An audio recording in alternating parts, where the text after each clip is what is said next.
funk. Thoughts deep, boys steeped in the depths that he sunk. Big stress, depressed in the middle of fall. Sky gray, I late in the thick of it all. I wonder, how long can a human survive just staying alive or carrying the rest of the tribe? Waiting for the day to arrive or struggling dies, and I be doing way, way more than getting by. So why? Got myself a cup of coffee, sipping water in it softly, cleansing me of stress I hold.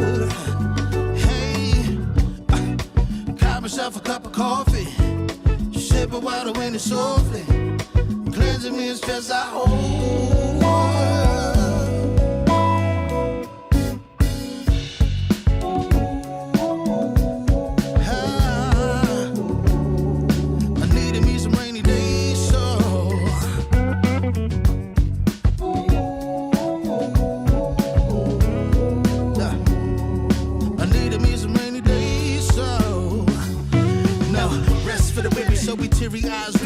Life is so much more than just living a day. Every day I can sit and reflect and breathe and connect to myself and all that I've been given. See, giving up is not an option. So when I'm looking at gray skies, I'll be adopting a new way to deal with a test. Lord, relieve me of stress. The ring be looking like when blessings drop in. And so I got myself a cup of coffee, sipping water in it softly, cleansing me of stress I hold.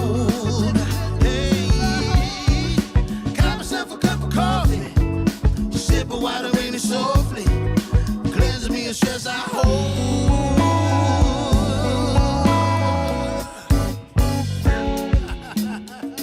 Hey, here we go. Yeah. Let's do this. Y'all ready? 1, 2, 3. In times of test, let no harm beset me, oh my Lord, oh my Lord.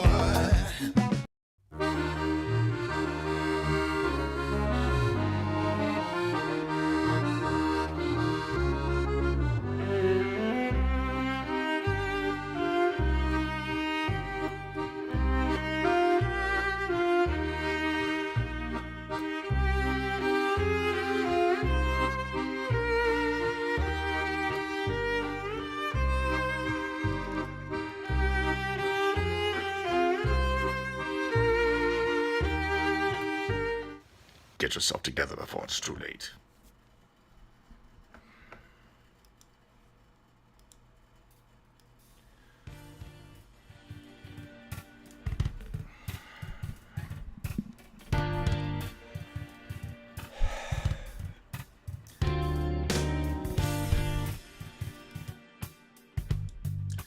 Good evening, everybody. It's Divided We Stand, Saturday night. Woohoo! Around 9 o'clock Eastern Daylight Time. What is this? The 23rd. Just keeps rolling, huh? And if you're like me, it's been a hell of a day as far as the heat. My God. Must have been 97 out there or something like that. It was brutal. I waited till the evening to take my walk. I don't know about you folks, whether you stayed out or not, but it was quite the heat. So, well, it's good to see everybody tonight. See who we got here. Veg, great to see you. Yeah, I don't know with these notifications, with the bell. I just came on at 9 anyway. I really just, if it wasn't for the last minute, I wouldn't be here because I was getting things together at the very last minute. Nina, good to see you, our Canadian friends. In fact, it seems like most of the audience is Canadian, which I want to say is a compliment because intelligent people, not that the show's amazing, it's just that I'd like to think that we talk about important topics, and having folks who are continuously, consistently interested, it's just fantastic. So it's become kind of a Canadian channel in a certain sense. So good to see you. Yeah. Hey, Joey, good to hear from you today. I guess you saw one of your former teachers. Not, you didn't see me, but good that you saw Mr. Minajiri. Karen, good to see you.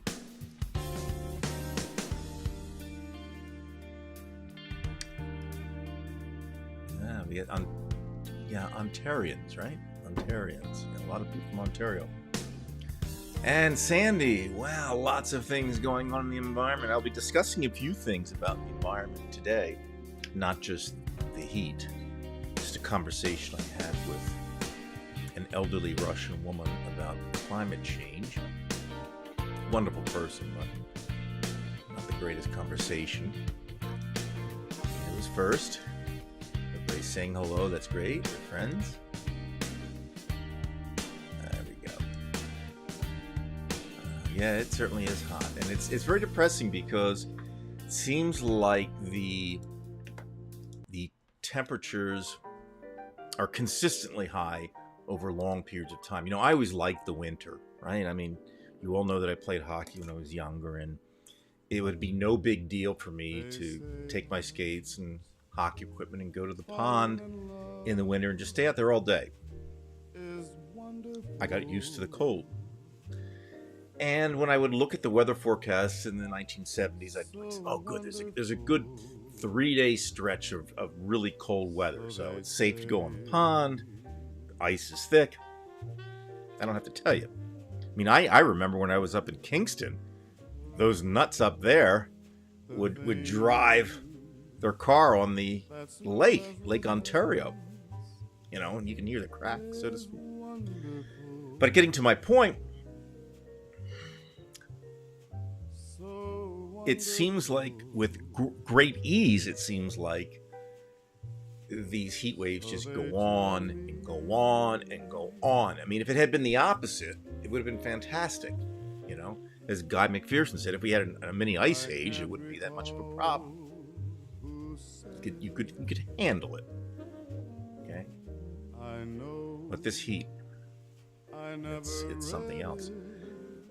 Kim can't stay long. Well, you came, and that's good. Let's see what Sandy has to say here. It was 90 degrees, and that's unusual. Everything is very dry, even though it rained for about 2 minutes. That much, huh? No, we haven't had rain in the last few days, but we've been very lucky in New Jersey. I don't know what it is. Perhaps because we're right next to the bay and the ocean, that we do get rain eventually every few days or so. Sometimes more than we would like. But obviously it gets hotter here than it does in New York State at least. Generally. I know there are a few days where it could be the opposite, but we have been in the middle 90s the last couple of days. And I don't like that because, you know, you just have to take a lot of showers. Like today, I think it took 2 or 3. I don't know. Probably 2 or 3 today.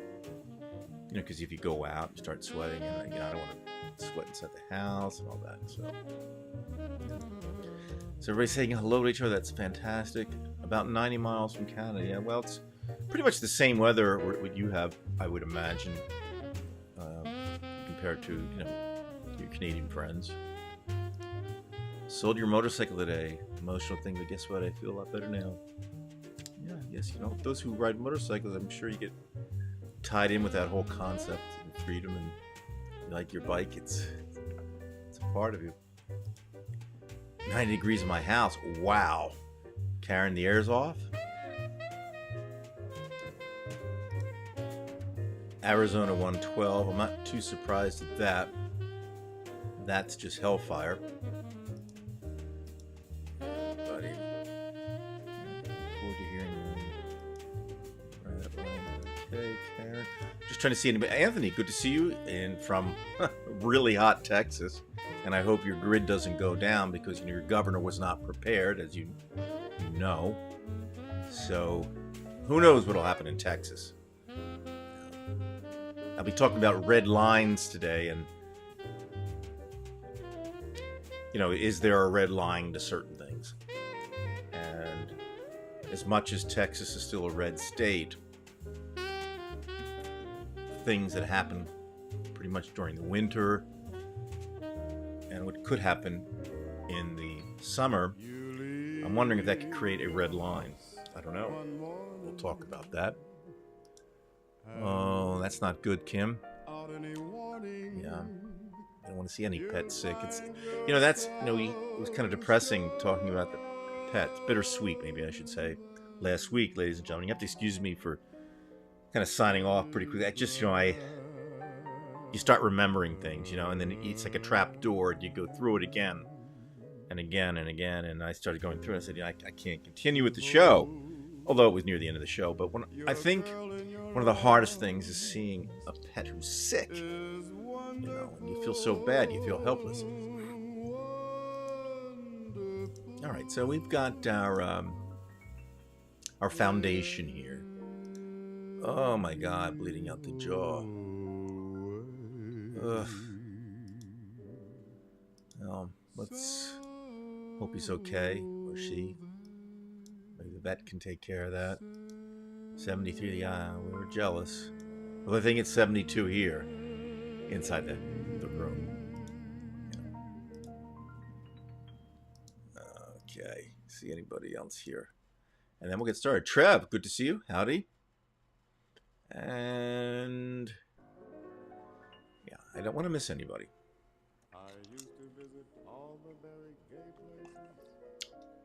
All right, update. Dave. I had a conversation with Dave, a normal conversation with Dave for about an hour and 10 minutes or so, about 4 or 5 days ago. Great conversation. We're like old days, talking about politics.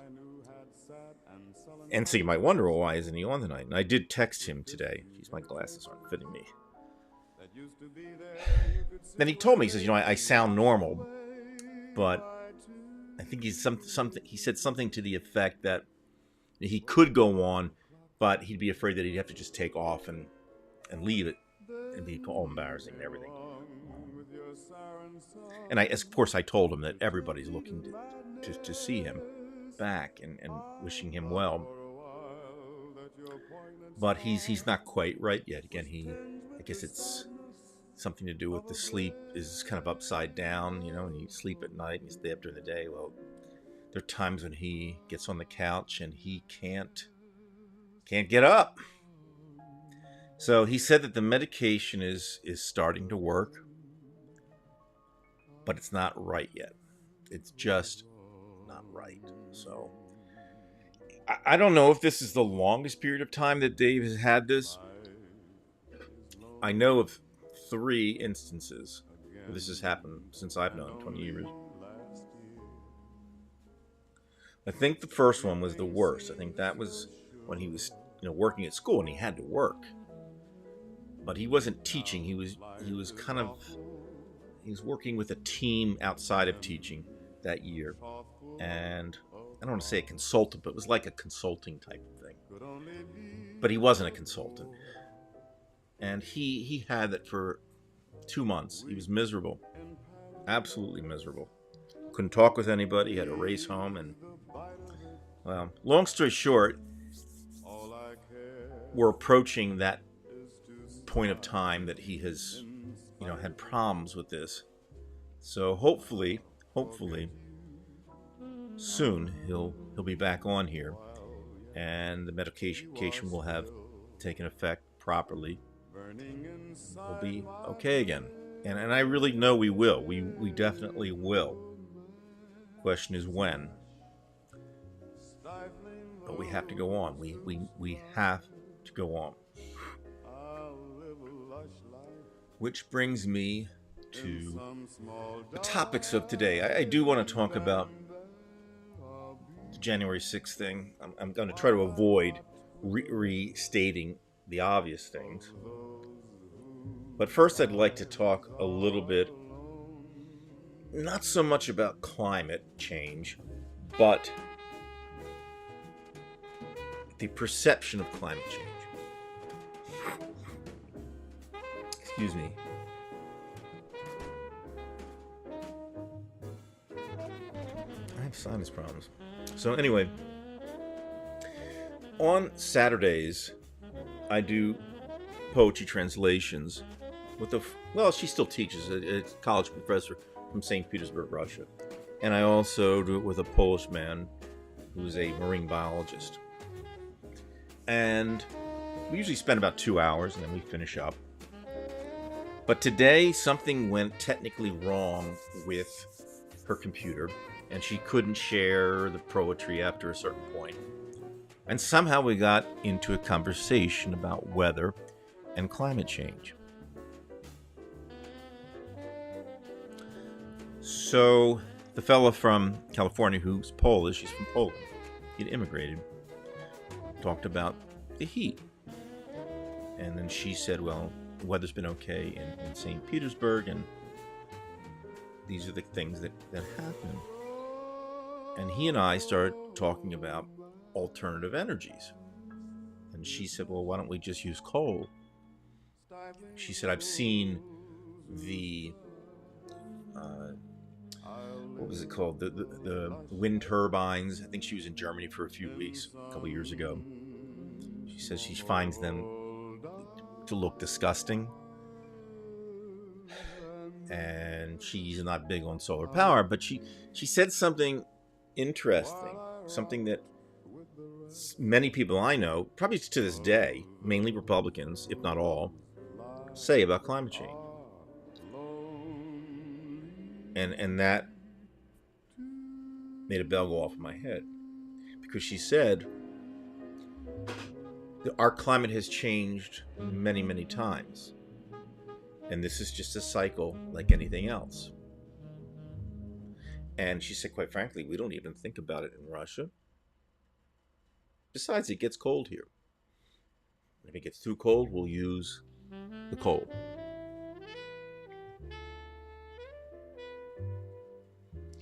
Well, of course, I mentioned to her that these climatic cycles she talks about happened over tens of millions of years, and not over a period of 100 years. And I started talking to her about some interviews I'd had with Peter Wadhams, Guy McPherson, mainly Peter Wadhams, and the jeopardy that we are faced with the East Siberian ice shelf. I mean, it's actually under the shelf. It's in the, I guess there's a layer of almost like permafrost under the water. That if that methane comes up, methane is just dozens of times worse than carbon dioxide. And it could heat the planet up very quickly.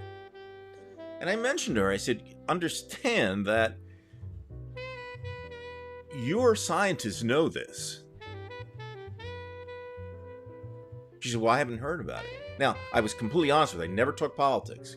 And I just left it at this. I said, they know. And I said, by the way, they would be the first to know because they're right there. Peter Wadhams could only get a permit to be there for 2 weeks. 2 weeks. And they told him to get the hell out. And that was years ago. Those scientists know. They're intelligent people in Russia. They are very intelligent. But I said to her, they're scared. And she knew immediately what I was saying.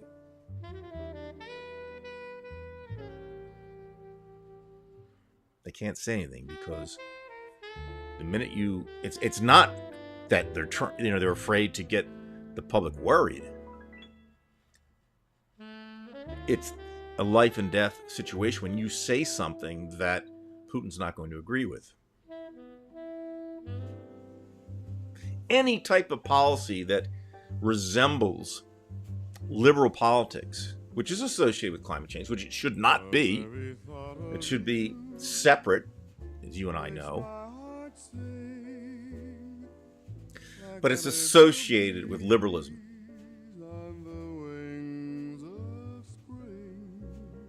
And thus, the kibosh.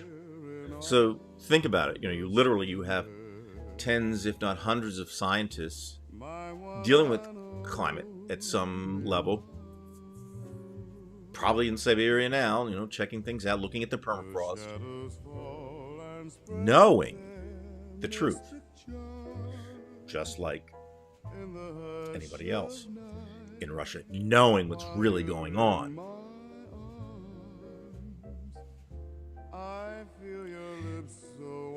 And I was watching an interesting video, which I could show you,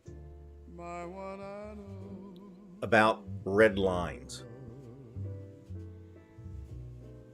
Why is there no red line in Russia, or even in this country for that matter? I mean, what when we say red line, a line that has to be drawn where we actually have to do something. You know, where is the red line with the climate? I mean, do we literally have to bake to death before somebody says, you know, we've got a problem here?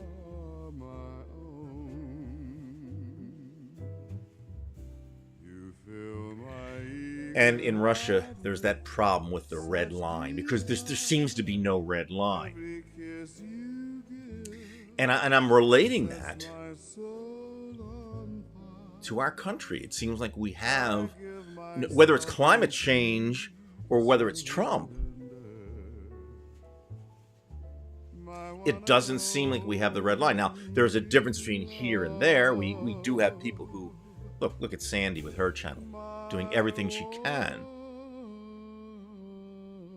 Guy McPherson's been talking about climate change for 20 years. People have done something, but nobody heeds what they're saying. So you just keep talking, and you can't get people to do it. Because there has to be some political solution. Let's put up what Sandy put here, because I think this is important.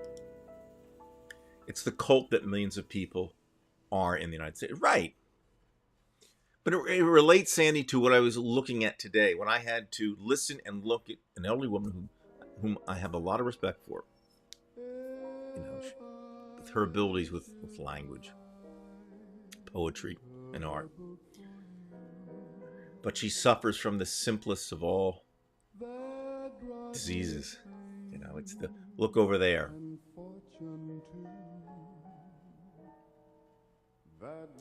It's a major problem. And you wonder why. Well, how do people believe in these, you know, nonsensical 3,000, 4,000 year old stories?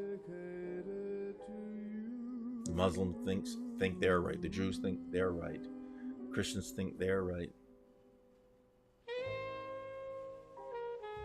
Now, luckily, sometimes we can all get along, at least in this country. But it's really, really difficult. It's that cult type personality.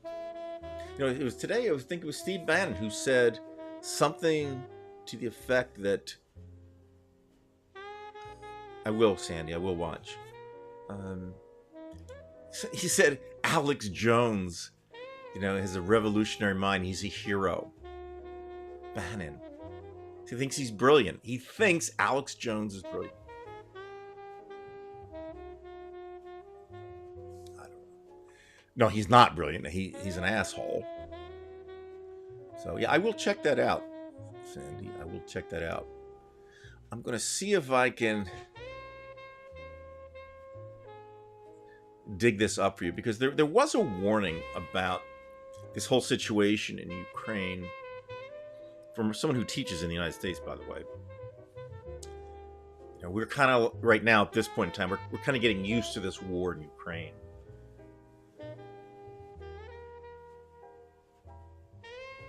So much so that we're not even really thinking about it right now. We're thinking January 6th, which is important.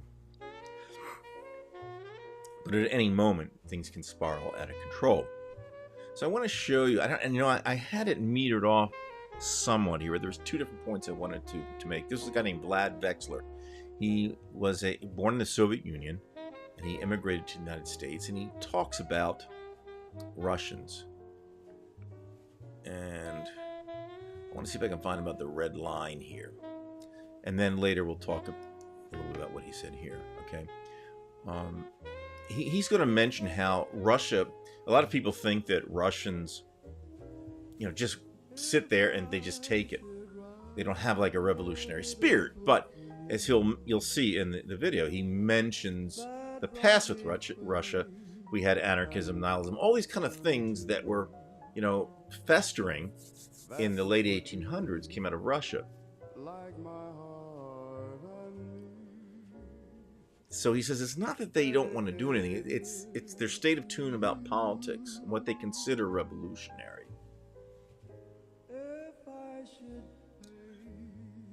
But it's getting me now very worried because I can see how this kind of mentality relates to what could happen here.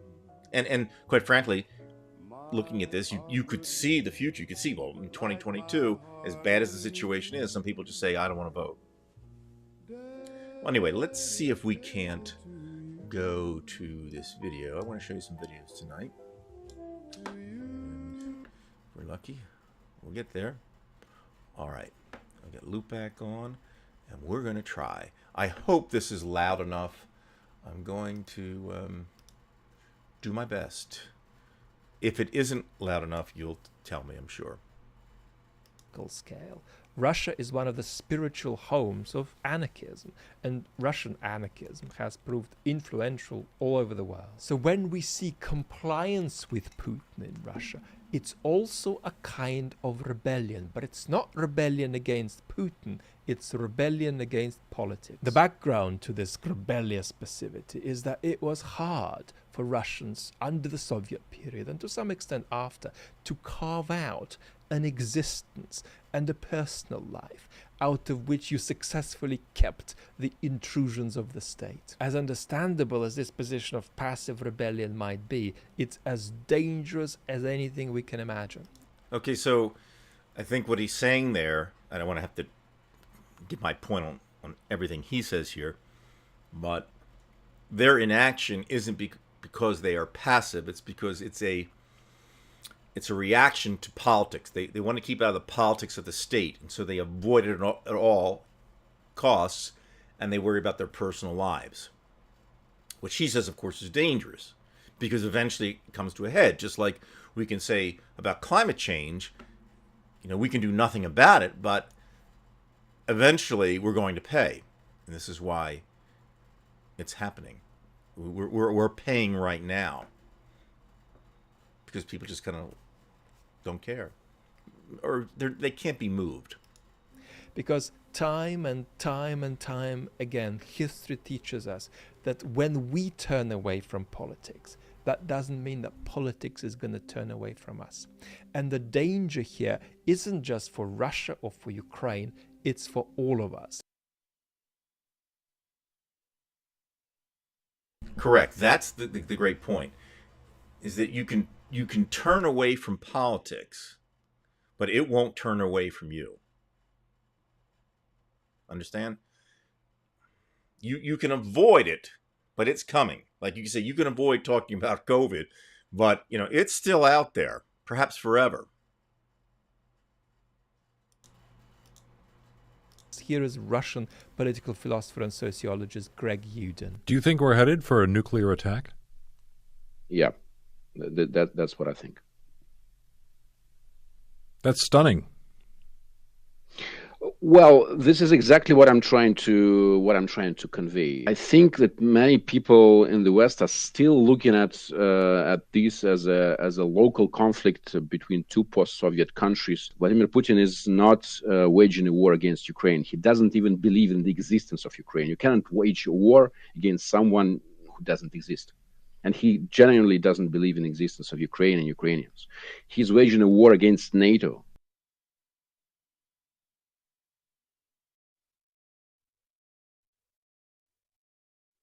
There it is. This is exactly what I think Dave would agree with me about, is that Putin sees this as a war between the East and the West. It's not Ukraine he's worried about. It's us. It was never really the Donbass. It was about you and me. And I say that because when he says the West, he wouldn't care if we had an autocracy or an oligarchy.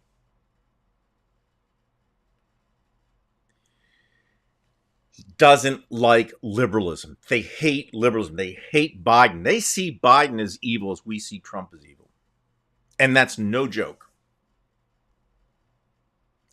And when you have somebody who's cornered, who's losing the war, Russia is losing the war. And that makes them even more dangerous. Because you don't want to defeat his ego, which I don't care. By the way, facts that Macron was the one who said, let's not humiliate him. Well, you have to, but this is part of the problem that Macron was talking about. Let's continue with it.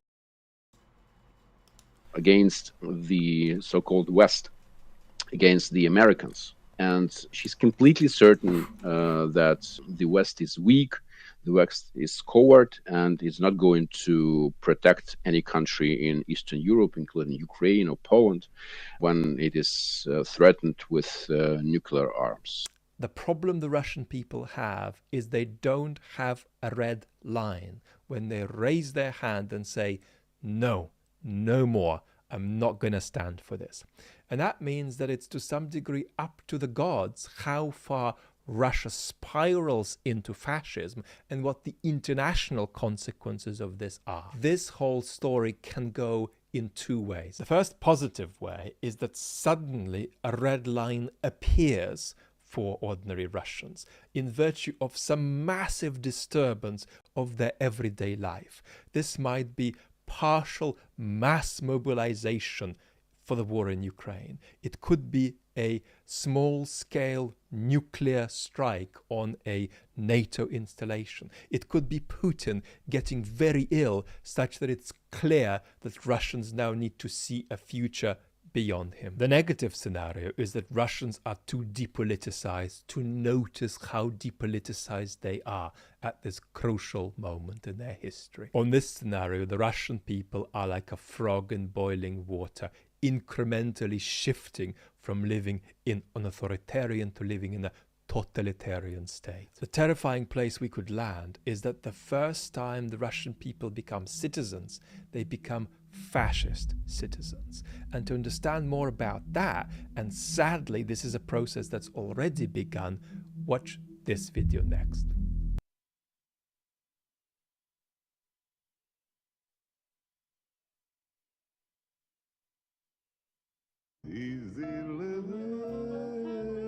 We're not going to watch that video, but I only put this on, ladies and gentlemen, tonight because I'm saying that it's a human thing. I think we have turned into that. We've become the frog in the boiling water, just like the Russians. Maybe not you and I, but many people have. You know, people stand on the sidelines. People stand on the fence. I know people who stand on the fence. I won't mention their names. There's nobody here, by the way. Nobody here. But it becomes frustrating because, you know, sooner or later you have to do something. You have to act. It's just like determinism. You know, the only way somebody's going to move is somebody has to hit into it. You're not going to change on your own. You will not change on your own. There has to be some force that's going to affect you, just as that you affect me. That's the only way I change. It's not because of me. I can't change myself. You change me. Now, I may take your fact and say, okay, that's nothing, and I don't change. Or I may say, okay, that's a great point. I never thought of it that way. So it's extremely, extremely important that people get involved, because it won't happen. You cannot sit on the couch on this. And you can, but what's going to happen is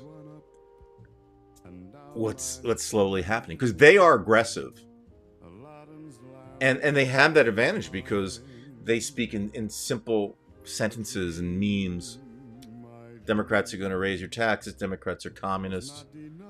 Climate change is bullshit. It's snowing out.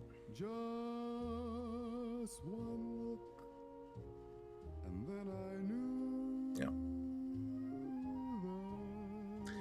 So I know, Rudel, you've been mentioning about the Russians winning. Well, they're holding territory,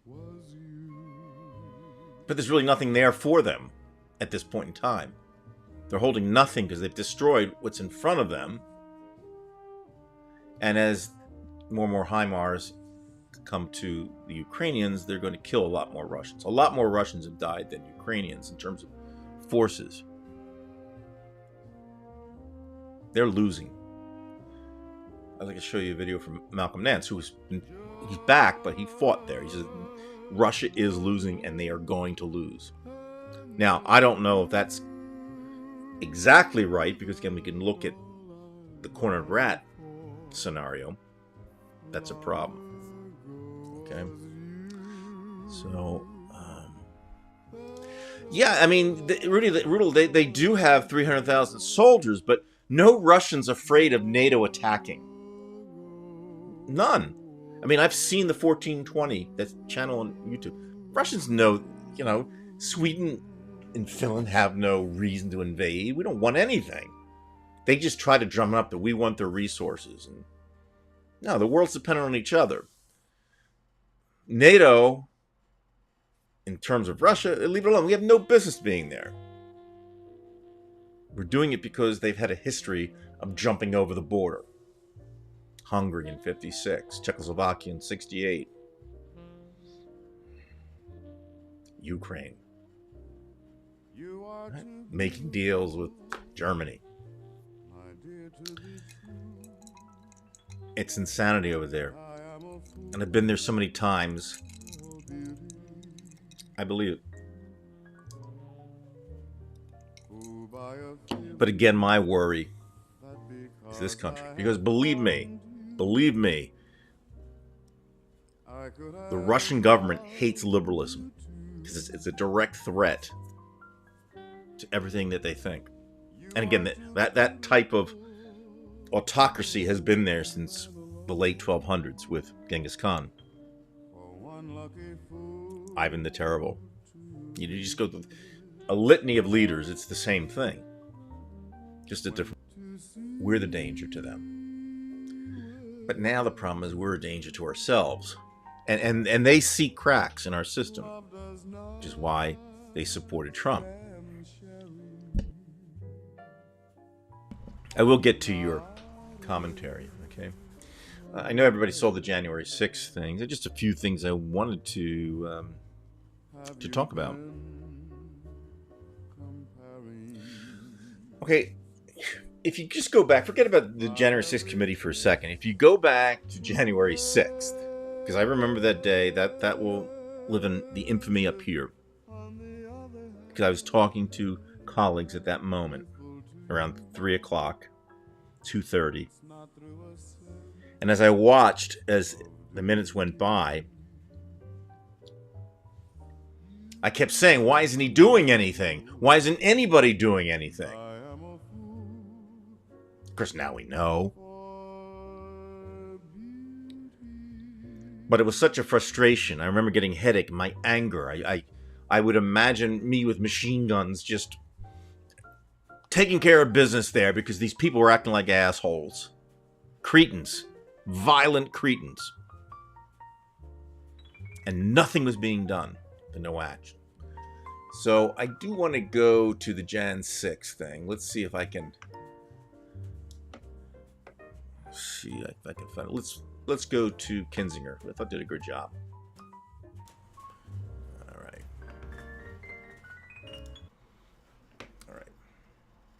So this would be Adam Kinzinger. And let's just a few comments I want to make here. Explains President Trump's behavior. Why did he not take immediate action in a time of crisis? Because President Trump's plan for January 6th was to halt or delay Congress's official proceeding to count the votes. Okay, right there. I think there it is in a nutshell. We didn't know all of that at the time. Let me see if I can get us back to here. At that time, we didn't know that that was exactly the reason why these people were going into the Capitol. Now, it makes sense now, right? He wanted to stop Pence from having the certification of the electoral votes. But my point is, anybody, it includes Merrick Garland, whatever. I mean, the whole business, to me, comes down to just look at what president would just sit there and let this throng of violent protesters worked their way into the Capitol. I mean, we know what would have happened if that had been Black Lives Matter. There'd have been dead people all over. You know, Black Lives Matter had a peaceful demonstration on Liberty Plaza, whatever it is called.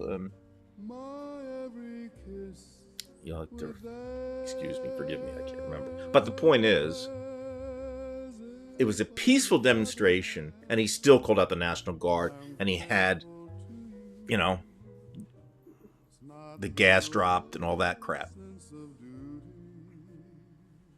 So looking at this situation, you know, looking back at January 6th, it's so obvious what he chose not to do.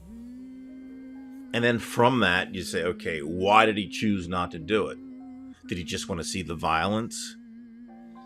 No, it was, as we learned, it was about the fact that, of course, he wanted to stop that electoral college vote. Now, if Pence had decided to not certify it, then Trump wouldn't have called those people over there. He would just done the job for him. But that was his last gasp. And it's such an indicator. And this is why I'm so frustrated with Merrick Garland. Everybody keeps saying, you know, well, he's going to come through. And maybe he will.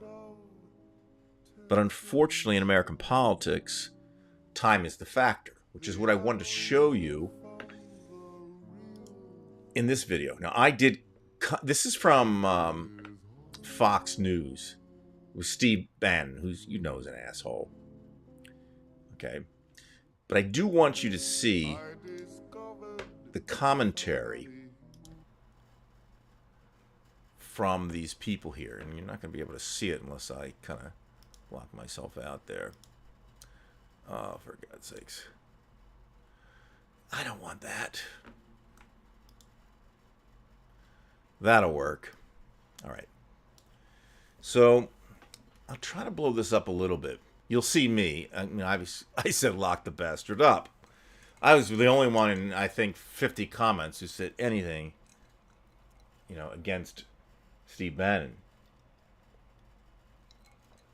Of course, this is a Fox channel, so that's what you'd expect. But look at some of these comments. This is what these people think. They really do believe it. They're in this. They're locked in. Okay? I'm guilty too. Nothing but contempt for this Congress and the above administration. There aren't enough jail cells in the country to hold all the citizens to have contempt for our Congress. I would be very suspicious if anybody didn't have contempt for Congress. Now, you've got to parse that, because what do they mean by Congress, right? They don't mean all of Congress. They mean the Democrats in Congress.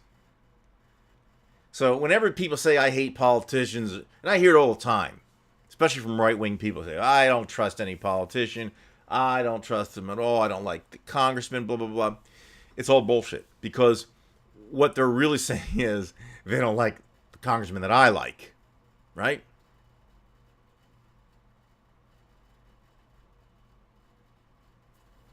I mean, if I like Led Zeppelin, they would say I hate music. But no, they don't. They do like music. They just like Elvis, but they don't like Led Zeppelin. It's just a way of explaining this, you know, in my own way. So anyway, you look through the shit of what people say. Shocking that the DNC jury. Well, there were 2 Republicans on that committee, and they were only interviewing Republicans anyway. Shocking that the DNC jury found him guilty. Now he's being sarcastic. I believe that this time the whole country finds contempt for Congress. They suck.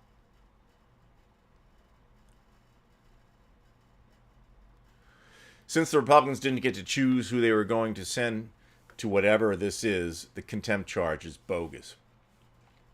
So they're just going to throw it out because Jim Jordan wasn't on there. Could you imagine what would have happened if Jim Jordan had been on that committee? What a joke. How many times have there been individuals that refused to go in front of the panel? Holder was one. What happened to that jerk? Nothing. Not a joke.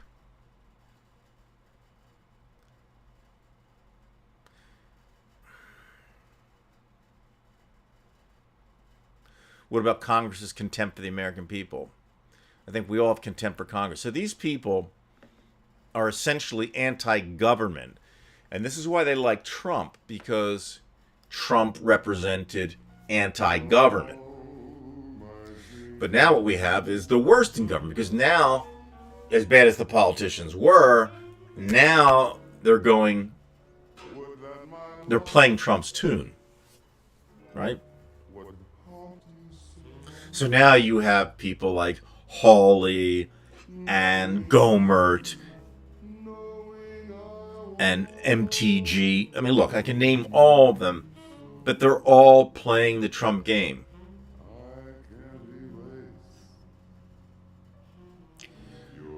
And that's acceptable now because they all like that shit. You have Ted Cruz up Trump's ass. So, when you look at Russia and the red lines that never seem to appear,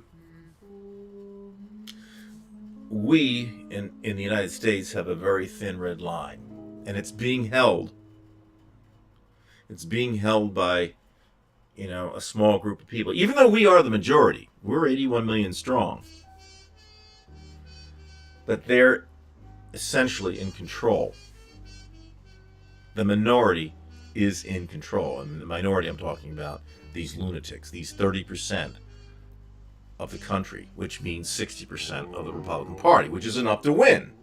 Trump has 60% control of the Republican Party, more or less, but only 30% control of the populace.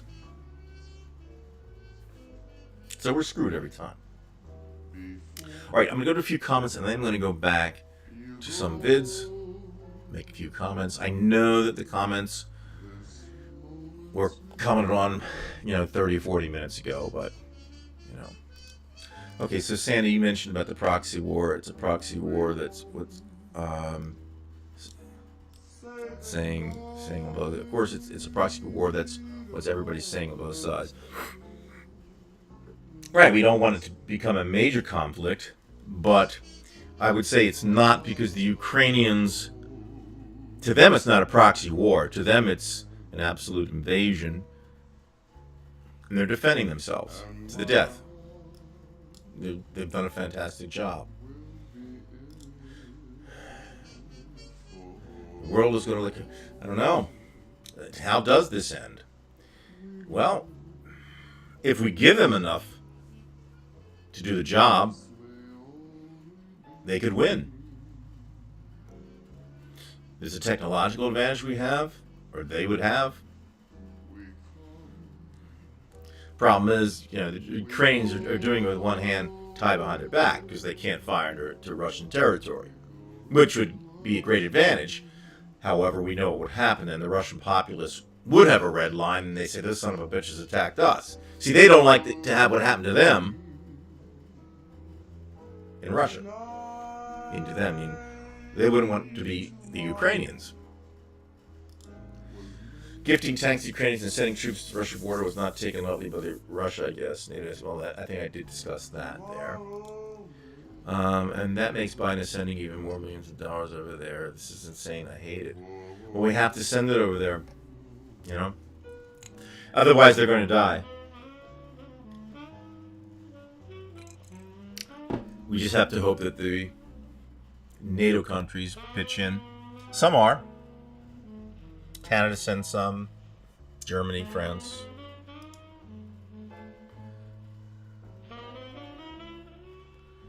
Yeah, but they were already there in Donetsk and Luhansk.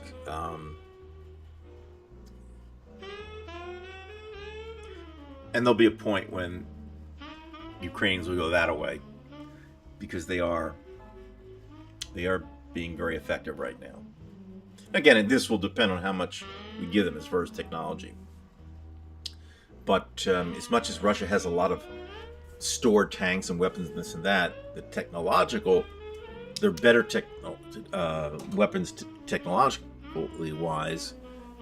They've used up a lot. So, yeah, unless they get help from the Chinese and the Iranians, Russia's going to lose this war.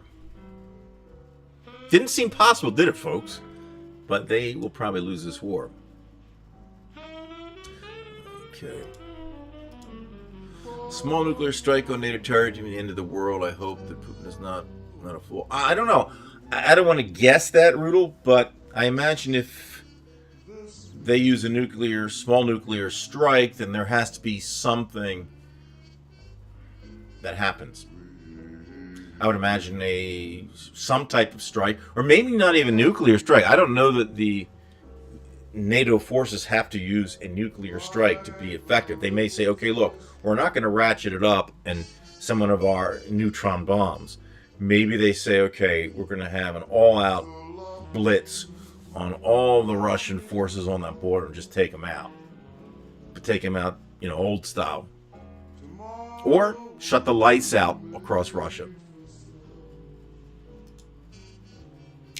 Sandy says, I'd like to see Republican moron women from Texas go over and see if they could live like Russians. They love them. Yeah, they do, don't they? Well, they like that autocracy. Basically what they're saying is Trump says that Putin's a good guy and a good leader. We need that. And they become the same thing. Someone that I respect, this is Veg, somebody that I respect and have known for years writes a column that regularly trashes the Dems. She supports the Green Party. I don't think she understands the grab. Right, and that's my point, Veg. That's my point. In fact, if hope that she remembers that Sinema was from the Green Party. Some of these people do weird things. And I'm not going against the Green Party per se, but you need the votes. And again, this is a very conservative country. You can't just tell people that Jesus doesn't exist because they're not going to change. You know what I mean? You don't flip somebody immediately. But that's a good point, Veg. There is gravity, the gravitas of the situation. You're absolutely right.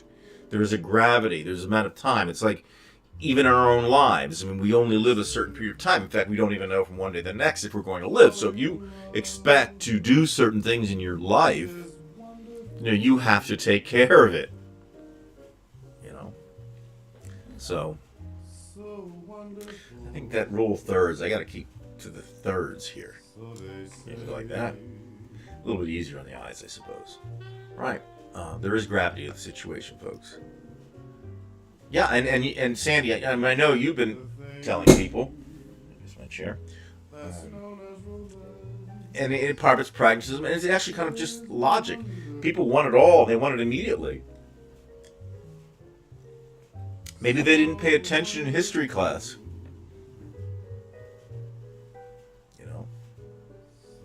The communists, by the way, in Germany, people say, well, why didn't people fight back in Germany in the 1930s? Well, some did. The communists did fight. The communists and the socialists, literally on the streets, fought with the Nazis. They lost. But you didn't have enough people understanding the gravitas, or the gravity of the situation, as Veg says. They lost it all. They lost it all. Rudel, I don't believe the Russians will ever leave Lugansk and Donbass. They'll probably occupy territories east of the Dnieper, and I hope they settle for that. We'll see. We'll see what happens. I don't know how they're going to solve it. Again, I would reiterate that Putin's not the type of person or leader to want to be seen as a loser. So we'll see what happens there. Josh Hawley, yeah, we know about him. That son of a bitch, I'll tell you, that guy can't get me angry enough. Yeah, but it shows you what kind of phony he is. I mean, I give Pence credit, in that time of crisis. Maybe he's just that weird that he hung in there and did go in that Secret Service car. But Hawley hauled ass. I'll tell you, if it had been the opposite, if it had been Black Lives Matter or some Democratic offshoot that did that kind of thing, you've seen all of them running, Trump included. In fact, if that had happened, Trump would have, had a nuclear strike on them. These people talk about the George Floyd protests in every major city in the United States. Yeah, right. Exactly, Sandy.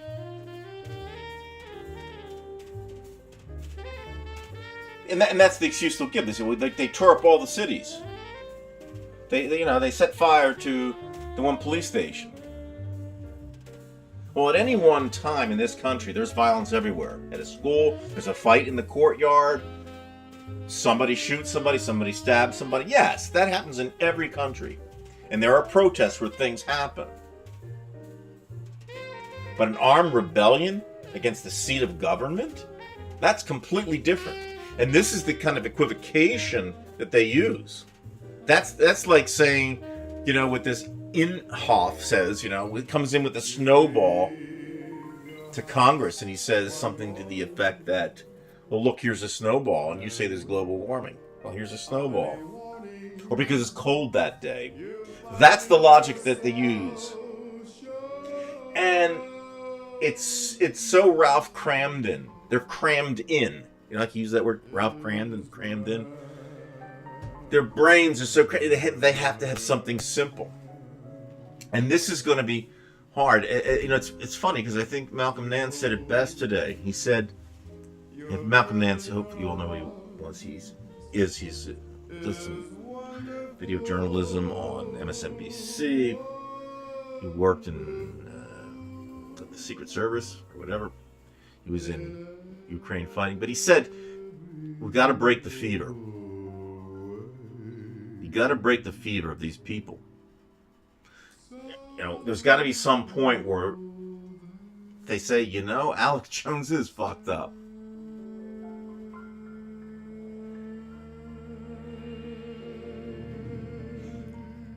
Now, I may be crazy, but at this point, I think that we have to take the attitude that kind of our military used to take about, the Russians. The only thing they understand is force.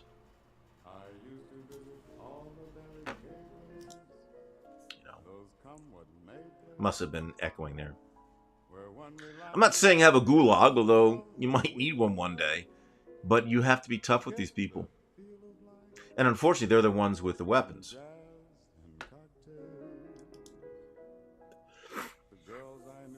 Evil Yoda, do you see Pelosi walk the cameras with Juan Guaido, who we consider to be president? Left my ass so holy, like that was embarrassing. They failed their coup and threatened other countries. Didn't go wrong.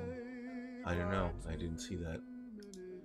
Yes, but they love government because they love government that will take the rights away from every American. Supreme gaslighting, and that's really sickening.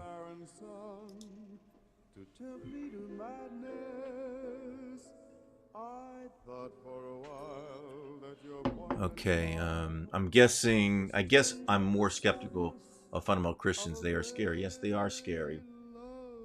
They're very scary.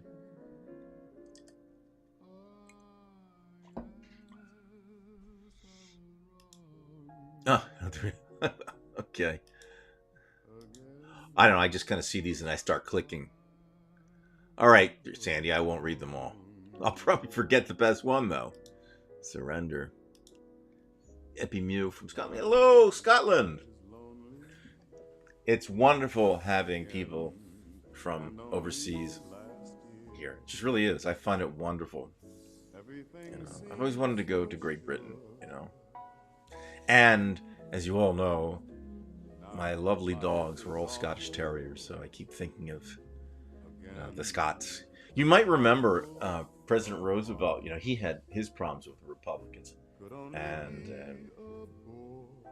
they had a real problem because, that dog Follow loved President Roosevelt. In fact, he was buried with Roosevelt. If you go to Roosevelt's grave, there's a statue of the Scottish Terrier right near, buried near his feet, because he used to always be at his feet. And the dog would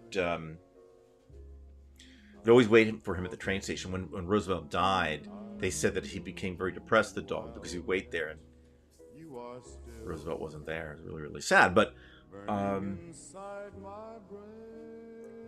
getting to the story, Roosevelt brought Fowler along on a ship, and then the Republicans complained that he was wasting money bringing his dog. And then, of course, there's a video out there you can check on YouTube. And essentially what Roosevelt said was, I don't mind if you Republicans take an attack on me, but my dog is a proud Scotsman. He doesn't take any crap off of anybody. And the Scottish Terriers are wonderful dogs because they're small, but they're so loyal and they're so tough. And Putin was cutting up George Bush Jr.'s Scotty. Now I have nothing to do with George Bush Jr. I didn't like him, but he did have a dog that woke him on. Putin said that. It infuriated me. Nobody wants to poke the Russian bear. Well, I don't think that it's so much that. I just think it's that nuclear problem. It's a real problem. If Biden was serious about gas price and inflation, he would buy Venezuelan oil and enter a new Iranian deal. CIA friends are too busy plotting. I don't agree. Sorry, Yoda, but I understand what you're saying. Believe me, I don't think he wants the prices to go up. And I think he was smart to open up the reserve. The prices have gone down. I actually was hoping the price would go up. Not because of the inflation. I just think I want like a red line to occur for purchasing cars. I think people have to start buying hybrids or buying electric cars. And, we need to use that determinism. You have to hit against the person to make them want to do something. And that works. And that, as I said, I've said this before, it works in Japan. Japan usually doesn't have inflation rates that we do. And the reason is as a society, as a culture, the Japanese will say, I'm not paying for this. Because eventually that's how you quell inflation. Or, when you have inflation that won't go away, eventually it will go away when people say, no, I'm not going to buy. They're going to buy less. So it will take care of itself, but it doesn't make it easy. And of course, Putin's happy to make this happen. And believe me, Trump is. In fact, some of the Republicans were very unhappy that the price of gasoline went down. They're complaining, no matter what. Well, in a certain sense, you're right, Evil. Some Dems don't understand the gravity. They have to put the pressure on the Republicans. And you're right. I mean, if we're talking about the same Democrats, I think that the president and the attorney general have to be tougher with the Republicans because it's a very serious situation, and they have to be aggressive, or at least sound aggressive. He's got to do that. I think that can go a long way. And Biden doesn't. He still seems to be, that old politician who thinks he can just be nice and eventually, I'm the president of all the people and eventually they'll come to my side. It doesn't work that way. I'm not saying humiliate them, but some people need humiliation. Like Josh Hawley needed that humiliation. There was no real profound information that came out on the J6 8th episode there when they showed Hawley. That was there to humiliate the man. And he deserved it. And he'll think twice next time. Just like Ted Cruz. He was humiliated when he came back in that flight from Mexico. Humiliated. And he deserved it. People are changing daily. Slowly. But not in Russia, they're not. Like I said, they're not. And if anything, they're becoming worse because they say, wow, it's getting warmer. We like that.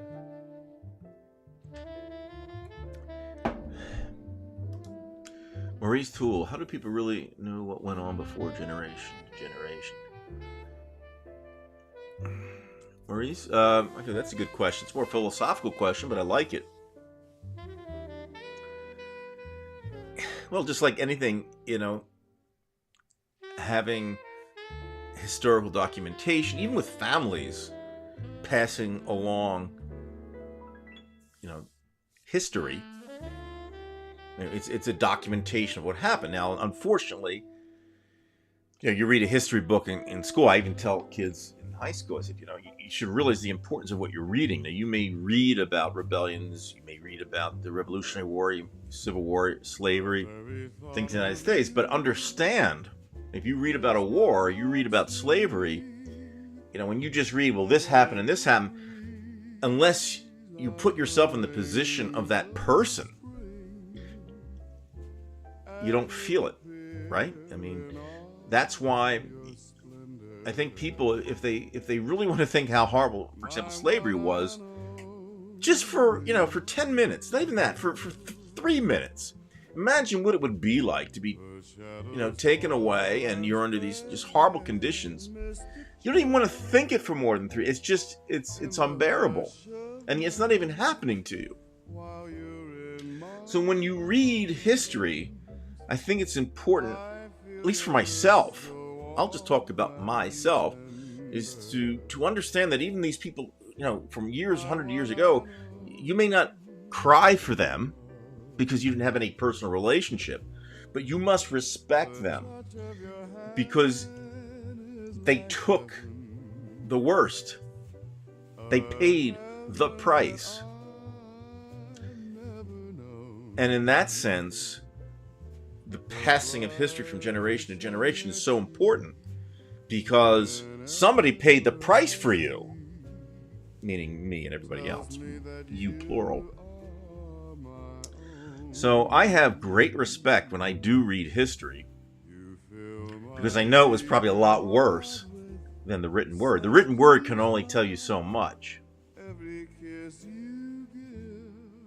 The style of literature, how things were written, it's going to be a euphemism for what really happened.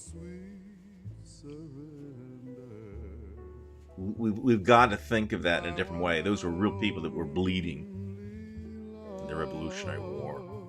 We have, by the way, there's a place called the Hancock House, only about 20 minutes from here, in Greenwich, New Jersey. And the British stormed a house, and on the 3rd floor, there's still bloodstains from the bayonets. You're not even allowed to go up there. They'll let you look at the house, but they've closed off the 3rd floor because they don't want you to see those stains. The stains are still there. So you say to yourself, those are bloodstains. But then you think, what if I was the person who was in that house on the 3rd floor and the bayonet was going in? That's a different story. That's real pain. So I have great respect for the generation to generation. I'm glad you brought that question up, actually. It's an important philosophical question that must be asked. It must be asked, and it was asked tonight. Yeah.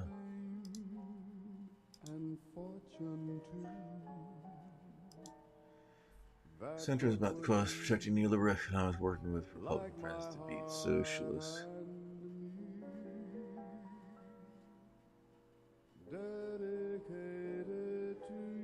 I think it's kind of simple right now. It's just liberal versus conservative. And unfortunately, it would have worked if we would have had Manchin and Sinema on our side. But we really did need more. And that's part of the cheat. The cheat of having a South Dakota and a North Dakota. We're already at a disadvantage. You see, this whole system, this electoral college, just the way the states are set up, 2 senators in each state. The Democratic Party, a liberal is screwed. A liberal has to work extra hard just to get something passed. This is what's so frustrating. That's what really does it. If you want to talk about any cheat and who's doing what, you can just push that to the side. You say, okay, look at the number of senators and look at these states.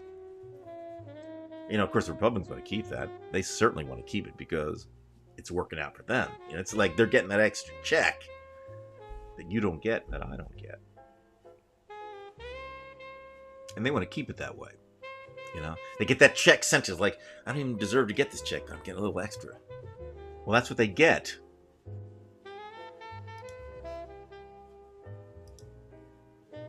Yeah, oh, that's right. If you would, speaking of which, Goes global, yeah, because we have Scotland tonight. Please share and like, and if you dislike it, that's fine too, because remember, when you dislike it, it counts for me also. So if you don't like what's going on, that's fine, but help me out by you click dislike, or if you like it, please click like, please share, because it all works out, and comment, because in the comment section, because that helps out too. Not all Christians buy the bull. Right, not all Christians, right. And that should be a reminder. In fact, if anything, I could see almost like a religious revolution within Christianity. The fundamentalist Christian is a lot different than, the liberal Christian from a northeastern city. Like somebody like a Unitarian, or I don't know. They're just different. I mean, they're, a Unitarian is more like a Jew than he or she would be an evangelical. Yeah, Scotland. The reason why they call it a bear market and a bull market in the stock exchange: when a bull attacks, it pushes its horns up, and when a bear attacks, it stomps things down. Yeah. Sometimes people say, like, I guess the U is for up, going up, bear down. Like that, yeah. Which religion is best to rule? None. You got my vote. Thank you, Karen. Got my vote there. Forgot about the live chat. Didn't you see? Okay. A lot of people saying hello. That's nice. I think I'll skip those if you don't mind. Yeah, Harriet Tubman. Right. I mean, and I keep going over this and keep throwing bouquets at African Americans, but they deserve it, because not just her, but she's a classic example of those who suffer the most and gave the most. I mean, if we really, we talk about history, and you look at who gave the most, who fought the wars, and who got the least out of it,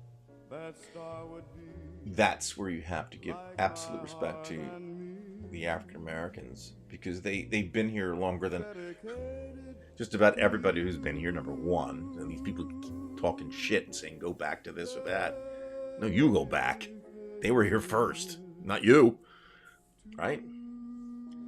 And even with Biden, I mean, if Trump had won, that would have been it. We have this little brief period of time we're holding on by a thread.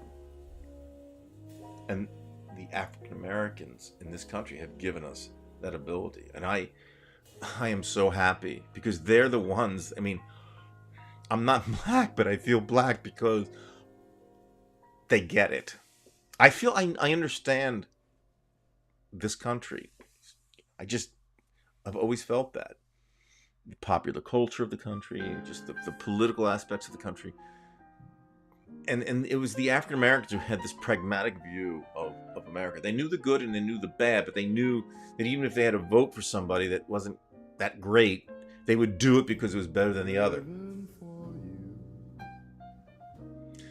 And it's really truly American to be like that. I mean, that's the person who gave everything and more so. So I will unabashedly say that I'm throwing bouquets to the African American community because they deserve it.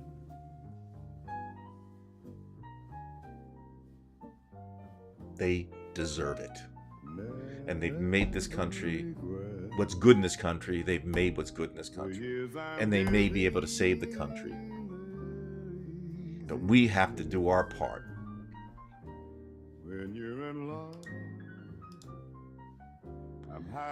I know, Max, you've been talking about self-sufficiency. I mean, it's nice that we can all be self-sufficient, but not everybody, has a plot of land. And some people live in the city, some people live in apartments. I think as a whole, you can't get things done unless it's done at a mass scale. Okay, we can all recycle, but everybody has to do it. Because if people keep throwing shit out their car, or they don't recycle properly, or they keep using plastic this and plastic that, then does no good. Everybody has to get involved, and if they don't, then you have to force them. You know, you don't buy a car with an engine without some type of electrical part of the vehicle. You know, electrical battery, obviously for propulsion. Yeah, Howard Zinn. Yeah, and it's very difficult now. And veggies, you know, it's going to be even more difficult to teach. Maybe not so much in New Jersey, but in states like Alabama, Arkansas, Texas. Oh my God! So if they were me, I don't know. I wouldn't handle it too well in Florida. I know that. Yeah, and like I said, I'm not a person who is a prepper. I'm not going to live like that to say, hey, I was able to survive this way. It's not the way I calculate things. Life is just brutal as it is. I'd rather, you know, it's either can be done right or, you know, I'm going out. I'm not trying to win anything out of this thing because you're not going to win. Even if you do grow your own food, which is great. I grow things. I mean, we grow basil and arugula and all those kind of things. Tomatoes. I don't do it to prep. I just like growing things. I let the animals eat some of the stuff too. But there's no victory in this life. You go out losing in the end. But if you play it right, you know, you'll live an honest life. And when you go, you'll say, I live to the best of my abilities.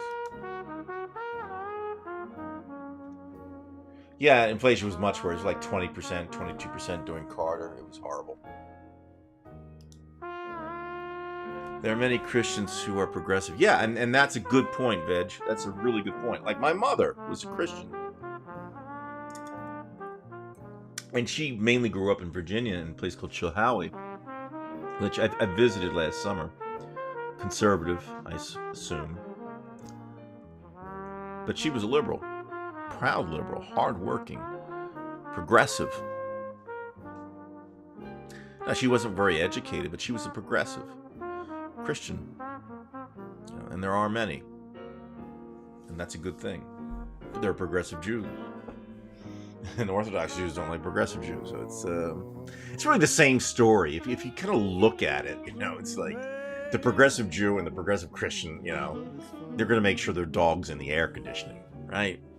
And if there's Orthodox or there's some evangelical, the evangelical probably has it chained up, and the Orthodox isn't even going to buy a dog. Gary, how you doing? You had a funny comment the other day. I can't remember what you said, but it was really funny. On the Divided We Stand. Rupert Murdoch abandoned Trump today. His New York Post calling him unfit to ever be chief executive again. That's good news. Now that is a good DWS post there. Now, Gary, hopefully that is, you know, legitimate news there. Like, it's, you know, Snopes approved. But Murdoch abandoned Trump. I'm going to put that up there again. Perhaps we should hope he runs. Enough pubs would abandon him, and DeSantis might be flicked too. Well, that's really good news that Murdoch's doing that. But I don't know why Murdoch would do it if he still gets money from Trumpers, so to speak, or his audience is still Trumpers. I don't know. But that is good news. I like that. Yeah, flock to, and the DeSantis is no picnic either. You know, but you got to put Trump out first, I suppose. Max, seems that a lot of the staple goods have only gone up 10%, which is good for most people who can't afford it. Well, that is good. And you know, we're going to have foods made from sterilized insects and things like that in the future, because we're going to have 10 billion people on the planet when all of us are gone. Or maybe in 30 years. And there won't be enough food to sustain the planet. I mean, just mathematically speaking, it can't sustain it. So you can kind of see the continuum. I mean, I'm 62. You know, I'd be real lucky if I lived through. My father lived at 92. But after that, I do see the continuum, and there's no revelation from religion that's going to make me believe that anything else is going to happen, but the bad stuff, because you see it getting worse. You see more. I just see more asphalt on the planet. There's just asphalt everywhere, asphalt and concrete, especially the asphalt, because it's really, really hot. Can't stand it. Land reform. We'll need it. Karen Vidge, of course, they're progressive Christians, Republicans, Independents, but only there aren't many Republican progressives. Let me tell you about that, and that's the problem. And that especially goes for Republican politicians. My city, Glasgow, is the third most littered city after New York and Rome. Well, that's not great, But I have to think back, think about London, during the 1880s. They say that it was just littered with fecal this and fecal that. Trash was burned. You could see things. And by the way, when I was in Moscow back in the 90s, they were, every morning you'd see these dumpsters. And they're like smokestacks, but they're just dumpsters all over Moscow. Was it I think it was the Cosmos Hotel where the Olympics, they had all the guests from the Olympics there, or maybe the athletes, I don't know. But the point is, if you looked from the 23rd or 34th, wherever I was, you'd see just everything burning at 5 a.m. Just, there must have been 150 dumpsters just burning trash. But to say England was a lot like that, but it has improved, It really has. And there are a lot more people now, too. But unfortunately, people, there's still a lot of pigs out there. I mean, there's nothing worse than you just see somebody take a cigarette and throw it out their car. They throw the trash. There'll be people near where I live, and it can't be much different than you. They go on these jug handles, and they had their Taco Bell for the day, and they just throw it out of their window because they want to have their car nice and clean. So they don't want to take it home and have to put it away. No, they're just going to throw it out the window. Or the beer bottles. We have a small tract of land near our house, very small, but it's a little forest kind of area, and people always throw shit there. It's I have to clean it up. Beer cans, bottles. It's infuriating. It's not just the trash, ladies and gentlemen. It's the fact that somebody would say, "Fuck it," and I'll throw it out there. I don't need that mentality.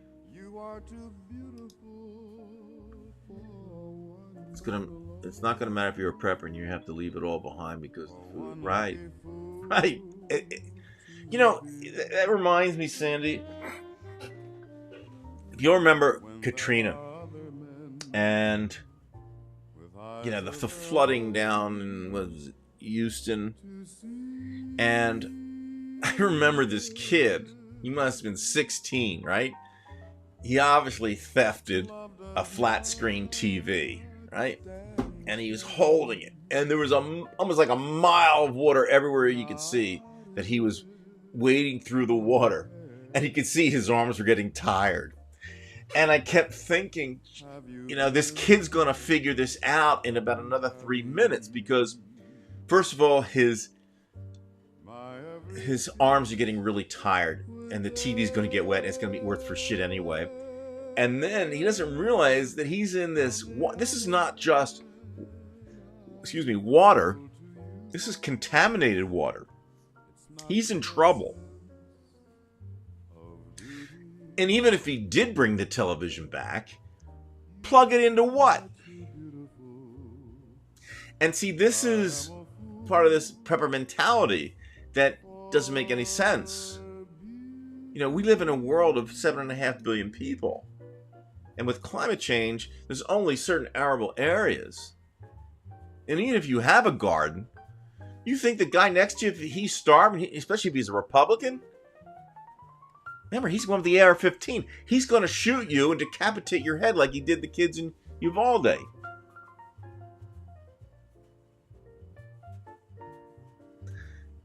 You can't run from stupidity. they'll kill you. It's got to be done right, and it's got to be done right now, where we all benefit, where we all do the right thing, or we all are forced by the laws to do the right thing. This has to be a nation of laws, not people. It's the only way it works. You don't throw shit out of your car. It's nice to have a garden. I have a few things growing, like I said. But if you think that's going to save you, you're going to be a marked person. Because I know if I was the only one with the garden here, I know damn well the Trumpers down the street are coming to my place.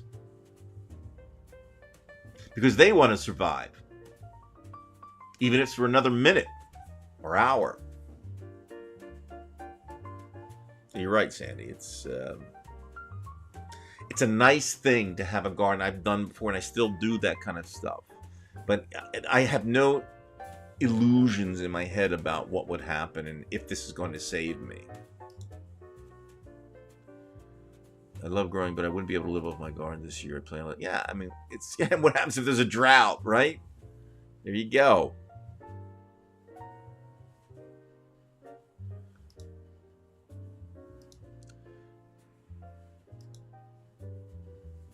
Every time I just think farters when I hear Trumpers, yeah. That's about all they're worth, is a big fart. Educate you basic survival skills. I mean, I think it's good to have basic survival skills, but not in the sense that, you know, this is going to be some Mad Max world where we're all just, you know, going to cannibalize each other. This is supposed to be a civilized... Like I said, I don't want to have a part of this shit where I got to shoot a spear through somebody to survive. I don't want any part of it. You know? And if there's a war and we're losing, you think the Chinese or the Russian army is going to say, "Oh, sure, you keep your garden there." You know, they're going to laugh. They're going to piss on your tomatoes. I'm sorry, it's just what they do. They don't care. They're burning fields in Ukraine, huge fields. They don't give a shit about the crops. Unless they're going to sell it and make some money on it.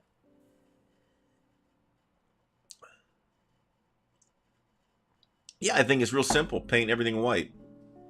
Paint it white. Right? Got to paint it white. The roofs have to be white. I wonder what the baseline IQ of the candidates for office are. Do they play chess? Well, some of them are intelligent, but they're schemers, so they're using their intelligence to get what they want. I mean, Josh Hawley, you know, graduated first in his class, but he's going to do this shit. Yeah, let's fight him. He's not one of them. He wouldn't be seen with those people. Trump wouldn't be seen with those people. Some of them are smart in terms of, you know, they know the quadratic equation. They might be able to solve a few calculus problems. But unfortunately, they're not like the scientist who really does care, who not only understands the equation, but wants to play a fair game. That's the problem I see with people, is that you have the ignorant, which no picnic, because they'll just do the wrong thing. In many cases, they don't know the difference between right and wrong, like a little kid. Then you have the wealthy who they're just selfish. They feel they're entitled to their wealth. But people like you and me, we understand that, you know, this experiment, this American experiment has to work together. And in fact, it's beyond America. It has to be a world thing now. We can't survive with each other. We cannot survive without each other. Sooner or later, Russia's going to have to be on our side. Or vice versa. Till they get it. Okay, Kim had to leave us. Do whatever father thing, then meet her. Okay. Didn't Murdoch pick Trump because he kisses and punches down? What do we quote? I don't know, Trev. You know, I just know that it meant money for him. it's just all about viewership. It's all about viewership. Yeah, the dumpster fire. Yeah, I mean, I probably have some videos. I have old mini DV tapes from the 90s in Russia. I think I did take a video one time from like the 30th floor of the Cosmos Hotel where I was just, look at this shit. And the reason I was, you might say, well, you're up at 5 in the morning. I left in the morning in New York to fly to Russia. It took 8 hours to get there. So you'd think it'd be at night, but of course their day starts 8 hours earlier. So I left in the morning to go to New York City, to go to Russia. And when I get to Russia, it was already morning. So I had to essentially stay up 2 days in a row without sleep. So I wasn't really up at 5. I was just, it's time to get up in Russia. And since it was a trip, it was my first time. It was actually Soviet Union at the time. You get up because you know that you're only there so long. Yeah.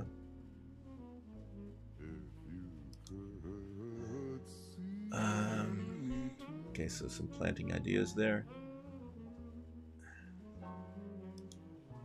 If you're gonna piss on your tomatoes, right? Well, that's because you see, what I really meant to say, Epi, is they'll piss on your life. You know, I mentioned in a post about Alan Dershowitz. I said he basically, I don't think I said piss. He shit on Ron Goldman's life because, you know, it was this whole thing about, you know, can I help OJ win that case? It was about winning the case, not about guilt or innocence. So, you know, trying to do the impossible. I mean, he murdered 2 people, but you're going to get this guy off. Because what matters is, if you're an attorney, is, you know, you're defending the law. And so he felt comfortable with OJ getting off because he still followed the law. The law is above all this thing about right and wrong in a certain sense. He might disagree with me. But the point is, he was shitting on Ron Goldman's life. And Nicole Simpson too. But the fact that Ron Goldman was Jewish, and not that it should matter, but, you know, Dershowitz always used to talk about, you know, Israel and stuff like that. But you're shitting on Ron Goldman. Here's a brother of yours, you know. And you made life miserable for his parents. Can't live a happy day. The Goldmans, nice people, couldn't live a happy day for the rest of their lives. Yeah, asphalt sucks. Just, you know, ever since I was a kid, you know, it's just so hot. You just realize it was going to be hotter. You know, asphalt's hotter than concrete, and concrete, of course, is hotter than grass. So if I had to choose between concrete and asphalt, I would probably choose, obviously, concrete. But none of it's really that good. It's a slow process, and better not to suffer as many will because of their own negligence. Well, that's right. If they don't, you know, take care of themselves, right? I mean, sure, do what you have to do, but I still think in terms of society, I mean, we either all make it or we all don't make it. Yeah. I see a black roof and I want to paint it white. No black roofs anymore. I want, yeah. You know, that is one of my favorite songs too. I'm not a big fan of the Stones, but I like the rhythm of that song. Yeah, just all about it. It's just so different than the Beatles, you know. It's got bite to it. But that's funny, Veg. That's really funny. I like that.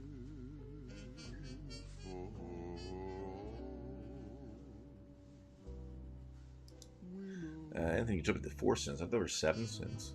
But what do I know? I've chosen old gravel, white metal roof, great. Yeah, I haven't paid. I mean, if I go up there, it's so steep, I'd break my neck. I'd like to have the solar panels. Yeah. Well, I had a bunch of videos to show you, but I don't want to just keep doing that. But what I will do is I want to go over a few things here just so you know what's going on. For those of you who don't know, let me go to Divided We Stand. Yeah, this is Divided We Stand. before I sign off, I want to make sure you know what this is. This is our page. As you can see, we have a pretty good bunch of members here. We have over 1,200 members. It's a private group, so it's even harder to get members. We could have gotten a lot more, but we have certain rules, and we were getting a lot of trolls and Trumpers and whatnot, so we limited it to a private group. But if you're interested, go to Facebook, Divided We Stand, and it's a nice place for people to be able to vent their frustrations. When you go on Facebook, you start posting about politics on your personal page, there's going to be an argument, because if a third of your friends are Trumpers, you're going to lose some friends, right? So, for example, if you look at this page here, which is the Divided We Stand page, I mean, it gets intense. We talk about all different types of shit, and it's nice because it allows us to keep up. For example, like Gary mentioned with Murdoch, you start posting stuff like that, you really keep up with the stuff, because I can't keep up with it all. And so, oh my God, it's like almost like a news service. And then you have commentary. So it's not just the news, but you're getting, people like ourselves making commentary, and it's kind of nice. You're not alone. You're commiserating with people. But when I went to let's see if I can go to my personal page here. I mean, I don't put anything serious on my personal page. Like there, I showed a video of, this robot, I guess, of Robert Wadlow, who was the tallest man in the world during the 1930s. He was a young man. He died in his 20s, I believe. He was in such pain. He was 8'11" and a half or something like that. Well, anyway, my point is, you're not going to see much political stuff here. A few things I'll put in there about free thinking and whatnot. That seems to be the only thing that I really do there. A little bit about climate change. Videos of puppies, because, I like dogs, as you know. A little bit of the Russian thing. But mainly it's about logic and philosophy, free thinking stuff. I don't get political. I used to get political all the time. And then I would just argue with, people who I thought were friends back from high school. And I guess they still are in a certain sense. But I realized that a lot of them weren't like me. Just because they had long hair, they weren't necessarily liberal. But, I'm no different than you. I'm sure all of you encounter the same situation, but so I just keep real simple. There's Ricky Gervais. I'm a big fan of Ricky Gervais. This is a kind of a cute video. You've got to see this. This is a dog. Obviously, this ice cream vendor, and the ice cream truck comes by. I think this is in England, and he drops by and he gives the dog a cone every day. And the dog was, whimpering the whole time before he came up. I didn't have the volume on. Real nice. That's one. See, that made me feel good when I posted that. There he goes. He gets a cone. I think a little bit of ice cream in there. It's not good to give, custard to the dog, but maybe just a little taste of it. Dog gets excited, and he didn't have to pay. So anyway, it gives people a safe place to discuss politics, and this is what's happened across the country. It made it easier on myself, because if anybody was going to have a problem on Facebook, it was going to be me, because I have a dangerous tongue, so to speak, when we talk politics. And it wasn't working out. That happened to Dave. Now, Dave kept going with the politics on his personal page, and he lost a ton of friends, because Dave, he's great. He would go right at it with them, basically saying, you don't like it, fuck you, and we don't need to be friends. I don't think I did it quite that way, but I gave a lot of respect to Dave, because he hung in there. He had his red line, Dave had his red line. And then when the idea came up with Divided We Stand, Dave started migrating most of his commentary to Divided We Stand because there was no sense in putting it on the personal page. There was no sense. There just was no sense. Because you're not going to get anywhere with anybody, you know. And that's what's happened to this country, you know. And that's why I think groups exploded on Facebook. Now there's this new Facebook type, I forget what it's called. Now, Joey, you mentioned I know you because you went to Church of West. When you were a student, I knew that there were a lot of kids who were conservative too. You had a lot of friends like that. Some of them must be frustrated with you. I know a few did. I mean, I don't want to get personal with your page, Joey, because I know Joey is one who will post everything to his. And I give Joey a lot of credit. Joey has never stopped.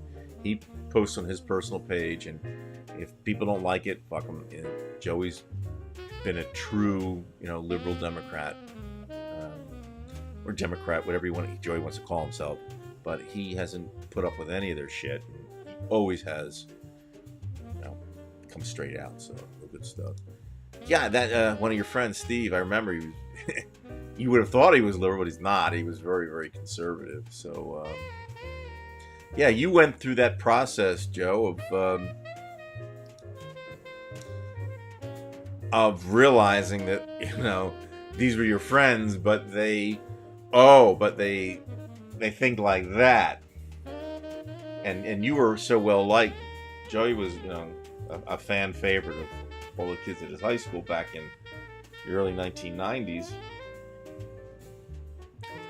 But now things are serious because it's political, and I know I'm not going to say any names, Joe, but I know that you have encountered problems where people just dropped off your list. They didn't like your commentary because you said some things to them was very, very liberal. That was that. But that's life. That's what it is. I'm just kind of shocked. I think it was my naivete, ladies and gentlemen. When I was in high school, I assumed if you had long hair, smoking pot, and drinking, that meant you were a liberal. Because the hippies were liberal, right? The hippies were liberal. They had long hair. They went to Woodstock. They were cool. But you see, the problem is, and I've said this before, that look was co-opted by, kids who came from conservative families, from World War II. And they still became like mom and dad, They bought the thing that mom's always right or dad's always right. And you even see on Facebook, on their personal pages, they'll say something like, our parents were always right. Yeah, well, no, you are not your parents. I am not my parents. I love my parents, as I'm sure most of you love your parents. But you're you. Okay, now, it just so happened my parents were liberal, but it was, in my case, I went through, this period of my life where I just opened my mind to everything and tried to figure it all out. So what was developed was not from my father and not from my mother. And it's so much so that I would even, as a liberal, I would argue with them all the time. I couldn't talk politics with them because we couldn't agree. But that was okay. It was a family where you could speak out. But my point is that getting back to a lot of the kids from high school, they co-opted the look. They didn't want to be, a square. But in a certain sense, they were square. They were their parents. They were wearing a Halloween costume for 15 years. Until we figured it out. That's why you can't tell. I mean, bald, wearing my glasses. I don't have a tie-dye shirt. And I learned that from a hockey coach who was valedictorian at West Point. He had this conservative look, but he was liberal. He was Dr. Dwyer. He taught English at the high school where I went. And he used to he used to be advocates for kids who went to Canada. And he mentioned about, like, I don't play the part of a liberal or a radical, but I am. And he said that how your sartorial choices, your clothing, sometimes fools people. So I don't play that part of like the Woodstock thing. But I tell you truthfully, you see the person in the suit and you see the person in Woodstock. I know which side I'm going to, and I'm not even thinking. It's boom. Because I felt more comfortable, much more comfortable with those people. It's like my father. We were at Haight-Ashbury in '67. Not because we wanted to go to Haight-Ashbury. We were in San Francisco. And my father, I remember, I was only 7. Maybe I can find that video somewhere. He went across the street to talk to all these guys with long hair. And I was afraid for my father because I never saw so many people with long hair. And I thought they were dangerous because they were different. And he was having a wonderful conversation. They gave him this, local newspaper they had. And that's how he developed his views on the Vietnam War. My father said in a conversation with some conservative friends, I'll shoot Brian before I send him over there. I won't let them kill him. Not for something like that. Now, maybe it was hyperbole, but he said that. He said, I will shoot Brian before I let him die that way over there. And here's a guy who went to World War II, and his father World War I. Because he knew the bullshit. My father had to put up with a lot of bullshit on a ship. His father, spent 2 weeks probably firing up in the air against the Germans. And the mustard gas got to him. Ruined his life. My father knew. My father didn't look like a hippie. He didn't smoke pot. But he was every bit like them. And because I was naive in 1967, I had a fear about my father crossing the street talking to hippies. But the funny thing was, they were all alike, whether they were my father was agreeing with them, and they were having a great conversation. They shook hands, and that was that.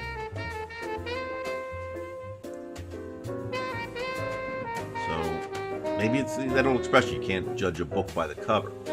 But I do know that I felt safer being with my liberal friends than the conservative. Just like Joey.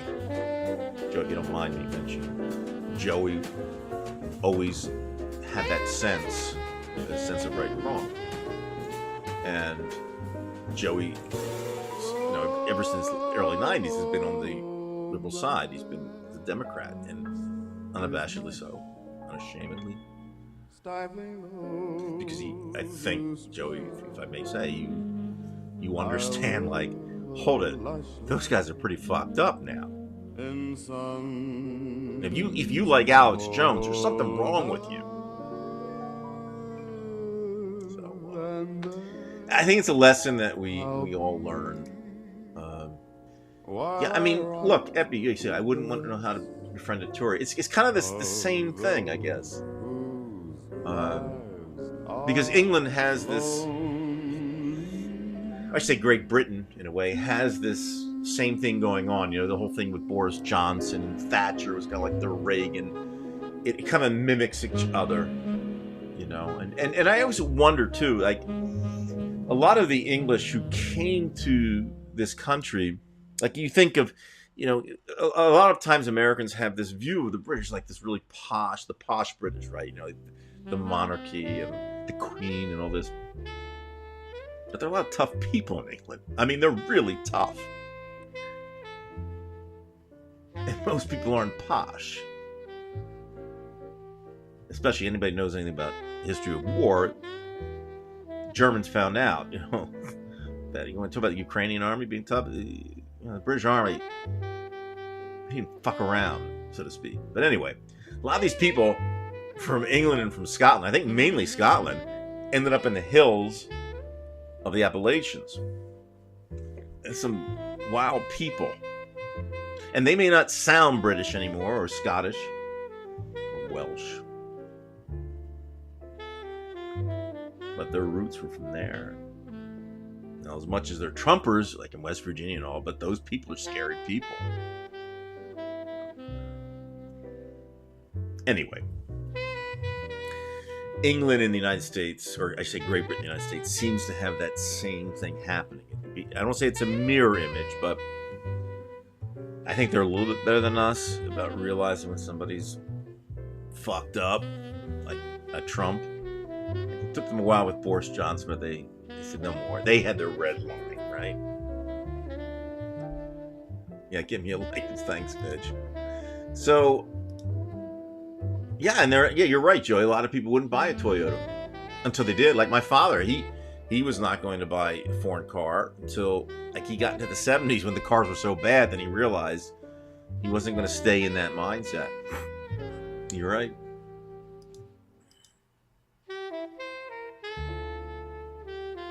Same here in Canada. The only good Taurus is a Tory. Veg, man. I love the humor, you know. And Veg, because I know you talk about some very depressing things on your channel. That we talk about here, but you do it in a humorous way, and it's it helps. It's the very thought of you. Life's a bitch, and it's just sometimes you just need the humor. Like an April breeze. I grew up in Northern California. My parents take visitors drive through Haight-Ashbury with us back to see the hippies. And you appear in How did they react to the Haight-Ashbury thing? my one and only love. I mean, casual background jazz music. We're good. Yeah, I need to have myself feel cozy. You know what I mean? Their mystic charms in the hush of night while you're in my arms. Yeah, I like something that's relaxing. I feel your lips so warm and tender. Let's see if I can dig something up here. My one and only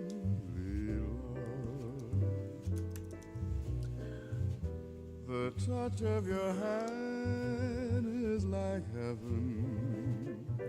I don't know if I can find it because I do have videos from 1967 somewhere here, and I don't think I have anything actually from Haight-Ashbury that my father took. Just don't forget he was talking with people at the time. Tells me that you San are Francisco. my own. I'll have to find it for next time. It's a shame that I didn't have it. I didn't expect to speak about San Francisco. Heart with such desire. Every I kiss guess, you no, I don't think. I got everything but it. Ugh. I give myself in sweet don't. surrender. 1967. My one and only love. I don't think I have it. My one.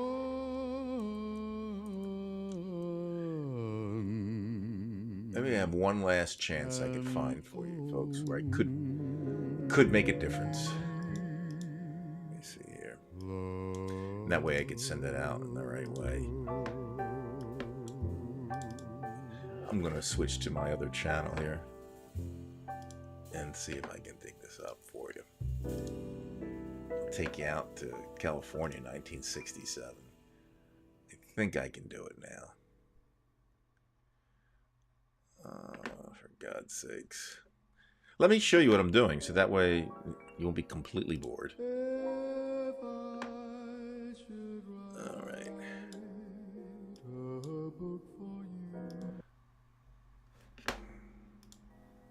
That brought me fame and fortune too. I guess it's 68, 60. I can do this. That book would be Alright, let's try this. like my heart.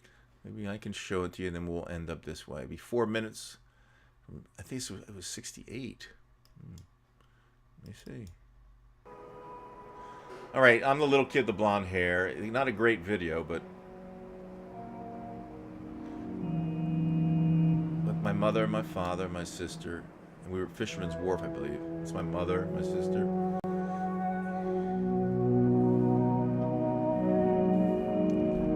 Yeah, maybe I'll do it this way. Get me out of here.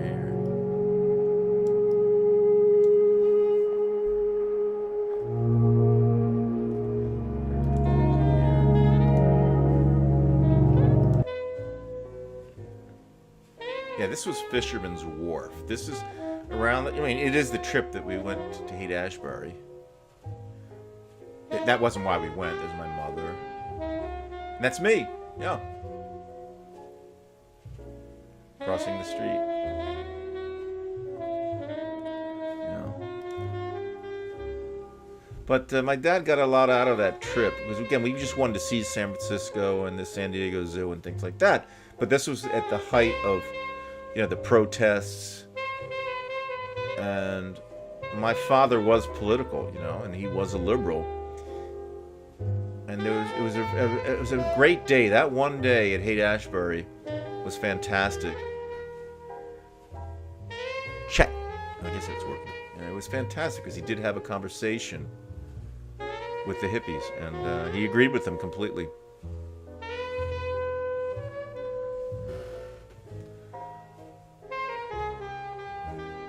That's when I had hair.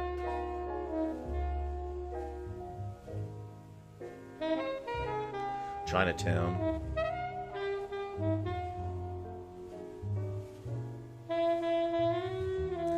It's a long time ago, folks. 57, 56 years ago. It's Golden Gate Bridge to Oakland. Check.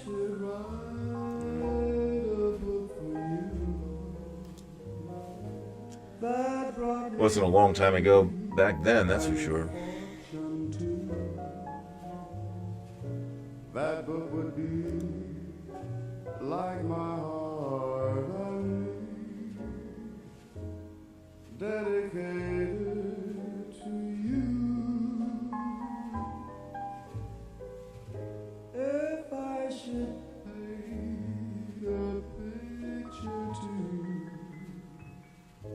that showed the loveliness of you, my art would be like my heart and me,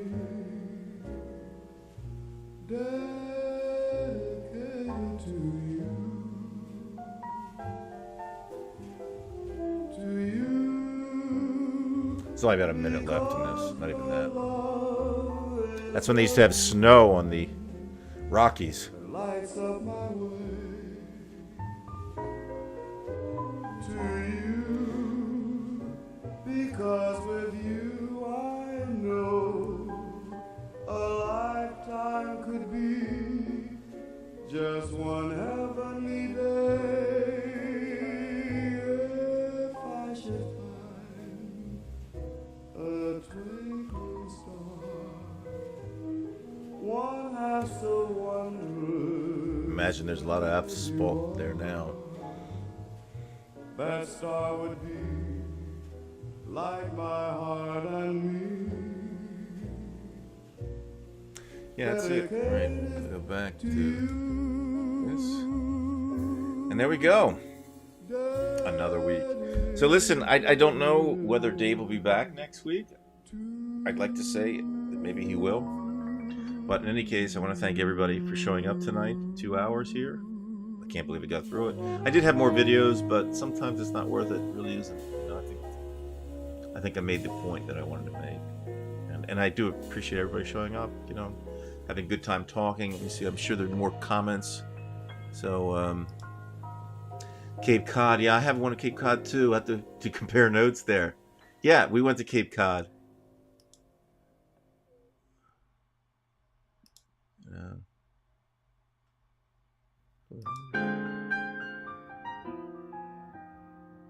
The kid.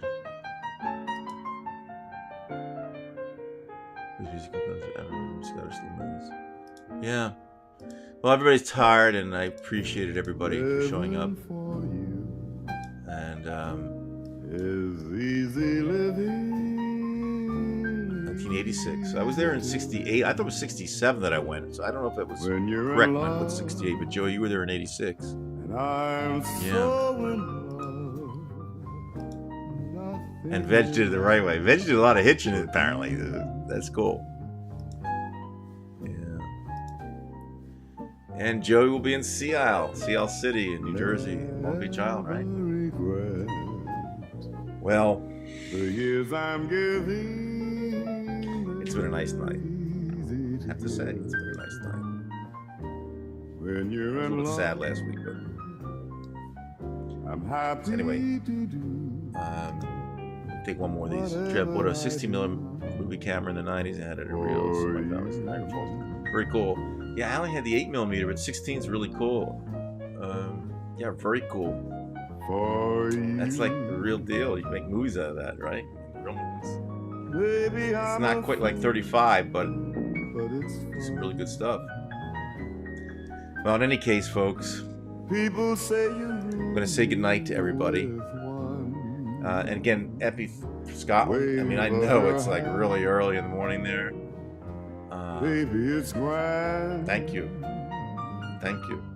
And if you see a Scottish Terrier They just don't understand. in Scotland, I can imagine there aren't too many, but pet one for me, all right?